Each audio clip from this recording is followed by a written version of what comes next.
মাগুরায় নির্যাতিতা শিশু আসিয়া আর পৃথিবীতে নেই, অভিযুক্তদের দ্রুত বিচারের নির্দেশ দেন প্রধান উপদেষ্টা। এই ভিডিওটিতে স্টেপ বাই স্টেপ আলোচনা হবে, অবশ্যই ভিডিওটি সম্পূর্ণ দেখার অনুরোধ রইল। বুঝতে চাইলে না টেনে দেখবেন।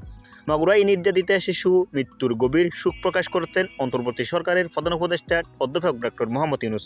গত বৃহস্পতিবার মাগুরা শহরে বোনের বাড়িতে বেড়াতে গিয়ে ধর্ষণের শিকার হন ওই শিশু। পরের দিন তাকে মাগুরায় হাসপাতালে ভর্তি করা হয়। সেখানে তার অবস্থার অবনতি হলে উন্নত চিকিৎসার জন্য বিকেলে তাকে ফরিদপুর মেডিকেল কলেজ হাসপাতালে পাঠানো হয়। সেখান থেকে রাতে তাকে ঢাকা মেডিকেল কলেজে পাঠানো হয়। এরপর শুক্রবার রাতে লাইফ সাপোর্ট নেওয়া হয়।